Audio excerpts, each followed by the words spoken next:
नमस्कार, मैं हूं दानिश अदा खान और आप देख रहे हैं बीएनसी न्यूज़। मध्य प्रदेश में लगातार सियासी पारमा जो है गरमा गया है। ऐसे के अंदर जो है अब बीजेपी, कांग्रेस प्लस असदुद्दीन की एमआईएम पार्टी की मध्य प्रदेश के विधानसभा चुनाव में एंट्री हो चुकी है। और हमारे साथ में बात करने के लिए मौजूद है बुरहानपुर से विधानसभा प्रत्याशी नफीस मंजा खान। क्या कहेंगे, कितने आश्वस्त है अपनी जीत के लिए?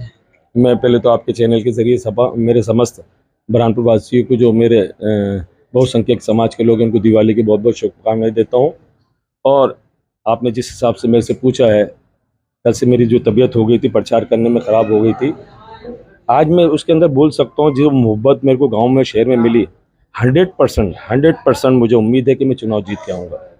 जीत के आएंगे इंशाल्लाह पूरा चुनाव जीत कर आऊँगा मैं इसके अंदर। ठाकुर सुरेंद्र सिंह शेरा भैया, जो कि कांग्रेस के जो है प्रत्याशी है, उन्होंने एमआईएम को पहचानने से इनकार कर दिया है। अल्लाह का शुक्र है, उसके घर के खानदान पूरा जानता है कि एमआईएम क्या है, और वो डर रहा है। हो सकता है रात में नींद भी नहीं आ रही होगी उसको, क्योंकि एमआईएम का जो घबराहट है उसको, और ये एक एमआईएम को घबराहट नहीं है, जो दो और खड़े हैं, इन तीनों की नींदें हराम हो गई है कि एमआईएम क्या है यहाँ पर। आज उनको एहसास हो गया। देखिए, अल्पसंख्यकों को कब तक धोखे में रखेंगे?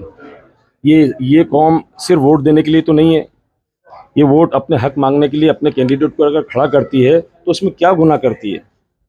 आप किसी भी समाज का देखें, अगर उनका समाज का नेता होता है तो पहले अपने समाज की बात इसलिए करता है कि वो समाज ने उसको अपनी तरफ से मजबूत करा है। आज अल्पसंख्यक समाज मेरे को अपनी तरफ से खड़ा करा है, पूरे समाज तय कर रहा है कि नहीं, हम साथ में। कुछ लोग दिख रहे हैं आपको साथ में उनके, वो सिर्फ दिखावे के लिए खड़े हुए हैं। सुरेंद्र सिंह हो गया, वो तो आज 4th पोजीशन पे जा रहा है। अर्चना चिटनीस जो अरबों रुपए का काम करा है, आप जानते हैं मेरे से ज़्यादा अच्छी तरह, दोनों ने जो अरबों करोड़ रुपए का काम करे हैं, पब्लिक ने जब देखा कि झूठ बोल रहे हैं, इतना पैसा आने के बाद चढ़ा कहाँ गया, तो एहसास हुआ गांव वालों को, शहर वालों को, कि इन्होंने शहर का और गांव का विकास तो नहीं करा, इन दोनों ने अपना विकास ज़रूर करा है।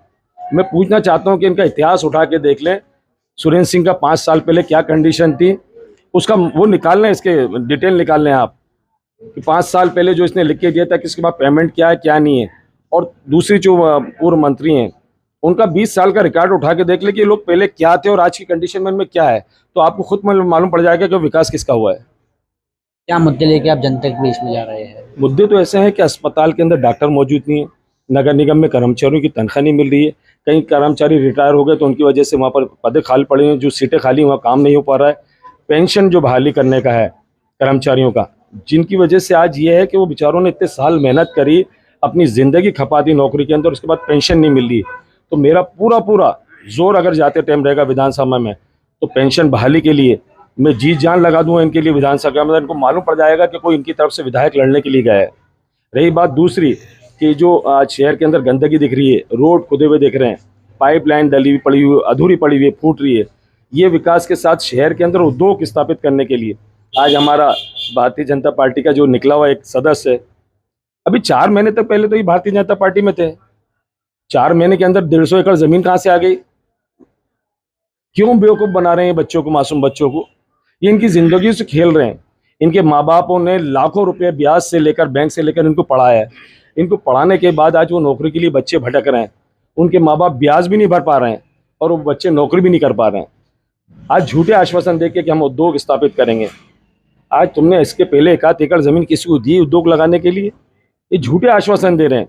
ये बीजेपी की जो शाख टूट के निकली है, ये जाएगी वहीं पर, बीजेपी में जाएगी, या निर्दलीय नहीं रहने वाले हैं।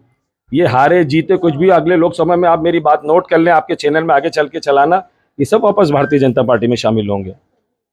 इनको ये आपसी में लड़ रहे हैं एक दूसरे के लिए, इनको शहर के विकास की जरूरत नहीं है, ये अपनी एक दूसरे की निपटाने में लगे हुए हैं।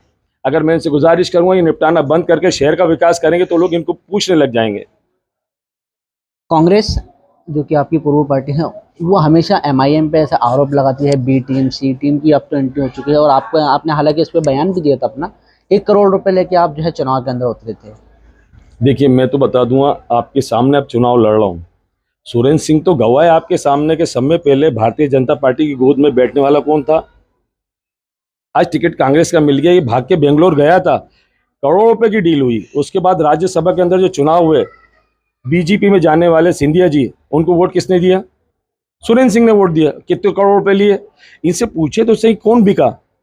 ये अपने आप को बेच के मार्केट के अंदर उन्होंने अपना सौदा करा। कि मैं कितने करोड़ों में बिकता हूँ। इन्होंने सिर्फ पैसा कमाए और अय्याशी करी है शहर के अंदर। आज शहर का विकास करते तो इनको चौराहे पे नहीं बैठना पड़ता, मंच पर आकर बोलते कि मैंने ये काम करा। मार्केट के अंदर कांग्रेस का दूल्हा ही गायब है जो चुनाव लड़ रहा है, वो मंच पे ही नहीं आ रहा डर के मारे कि पब्लिक मेरे से सवाल करेगी। मैं तो मंच पर आ रहा हूँ, अपनी सफाई भी दे रहा हूँ, जो विकास करने की बात है वो पब्लिक को बता रहा हूँ क्या काम करूँगा मैं। अस्पताल का विकास है, स्कूलें खराब हैं, यहाँ की कंडीशन बदतर हो रही है, रोड खराब है। अस्पताल के अंदर जाके देखो डिलीवरी करने के लिए खंडवा पहुंचाया जाता है, जबकि ये मंत्री यहाँ इनकी 20-20 साल तक गवर्नमेंट थी, इन्होंने इतने डॉक्टर भी नहीं लेकर अस्पताल इतना बड़ा बना दिया, स्टाफ वहाँ छोटा सा स्टाफ है। क्या काम करेंगे लोग? ऑपरेशन करने के लिए डॉक्टर मौजूद है, लेकिन दूसरा एनेस्थेसिया के लिए कोई वहाँ पर डॉक्टर ही नहीं है, बाहर से 10-10 हज़ार रुपये दे के बुलाना पड़ता है गरीबों को। तो ये चीज़ें इन्होंने देखा, इस शहर के अंदर रहने के बाद भी लोगों की तकलीफ महसूस नहीं की। और ये विधायक तो यहीं का था ना, लोगों ने जिता के पहुंचाया था कि नहीं यार भ्रष्टाचारी अर्चना चिट्ठी से तो चलो इसको जिताएंगे हम, तो ये मालूम पड़ा कि ये तो इससे भी बड़ा भ्रष्टाचारी निकला और लोगों को पैसे लगाने की जगह खुद खा के बैठ गए। जनता के बीच में आप जा रहे हैं, जनता का क्या रिस्पांस मिल रहा है आपको? मैंने मेरी जिंदगी का ये पहला चुनाव देख रहा हूँ कि मैं ना तो मैंने कभी किसी को गाड़ी में पेट्रोल भराया, ना कोई ऐसा खाने के लिए दे रहा हूँ, ना लालच दे रहा हूँ इनको। मोहब्बत से ही आपने उस दिन देखा होगा जिस दिन मैं औरंगाबाद से टिकट लेके आया, लगभग 15,000-20,000 पब्लिक मेरा सिर्फ स्वागत करने के लिए इसलिए खड़ी थी। ये मोहब्बत थी। मैंने कोई शहर के लिए इतना अच्छे काम नहीं करा था, लेकिन शहर की पब्लिक ने इतनी मोहब्बत दी। और आज जिस मैं घर बैठा हूँ तो मेरे को गांव से शहर के फ़ोन आ रहे हैं कि आप हमारे पास क्यों नहीं आ रहे हैं, हमें झंडे बैनर दीजिए, हम हमारे वार्ड में काम करेंगे, आपको आने की ज़रूरत नहीं, हम काम करेंगे। ये मोहब्बत मैंने मेरी 40-45 साल की जीवन की लाइफ है राजनीति की, उसके अंदर नहीं देखा मैंने।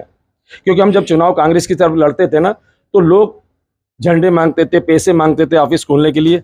आज चाय के पैसे भी नहीं मांग रहे, वो बोले नहीं हम काम करेंगे। और ये जवान तबका है, यही जवान तबका जब जुनून में आ जाता है ना, तो अच्छे को निपटा देता है ये। आखिरी सवाल मेरा ये है आपसे, कुछ कांग्रेसी आम मुद्दा बना रहे हैं कि 2008 में जब आप खड़े होते 2003 में तो आपको 1500 वोट ही मिले थे, तो फिर आप क्या? मैं उसके बारे में इसलिए बोलूँगा कि मैंने, आपको मालूम होगा, मेरा आप वीडियो उठा के उस दौर का देख लेंगे, मैंने वोट नहीं मांगा था, मैंने वोट मांगा ही नहीं था मंच से। मैंने सिर्फ ये बोला था कि जो विधायक काम नहीं करता उसके खिलाफ मैं यहाँ पर आया हूँ कि आप उसको छोड़कर जिसको चाहे उसको वोट दे दे। मैंने अपने लिए वोट मांगा ही नहीं था। गुस्सा ये था कि यहाँ से जीत कर जो भी जाता है वो अल्पसंख्यक के वोट ले लेता है, और अल्पसंख्यक जीतने के बाद उसके दरवाजे बड़े बड़े उद्योगपतियों के लिए खुल जाते हैं और गरीब के लिए दरवाजे बंद हो जाते हैं। तो जिसका वोट उसके काम करना चाहिए कि उद्योगपतियों के काम करना चाहिए। मैं मना नहीं करता कि उद्योगपतियों के काम नहीं करें, लेकिन जिन्होंने 80,000 85,000 वोट दिए, पहला हक उनका बनता है काम करने का, उनकी दर्द तकलीफ दूर करना चाहिए पहले आकर, फिर बाद में दूसरों का काम करें। मना थोड़ी कर रहा हूँ मैं। तो आपसे डर लग रहा है दोनों ही पार्टियों को? दोनों को नहीं, तीनों को। तीसरा जो एक शाख टूट के निकली है भाजपा की, वो भी एक झाड़ की शाख है बीजेपी की, वो भी तीनों डरे हुए हैं। तीनों ऐसे डरे हुए हैं कि इनकी रातों की नींद हराम हो गई है। बहुत बहुत शुक्रिया हमसे बात करने। तो आपने देखा नफीस मिर्जा खान थे एमआईएम के प्रत्याशी, क्या कुछ उन्होंने जो है अपने सवालों के जवाब हमको दिए हैं। हमने आपको बताया। तमाम बड़ी खबरों के लिए बने रहे बीएनसी न्यूज़ के साथ। अपने कैमरा सहयोगी अनस के साथ मैं दानिश अज़ा खान, बीएनसी मीडिया, बुरहानपुर।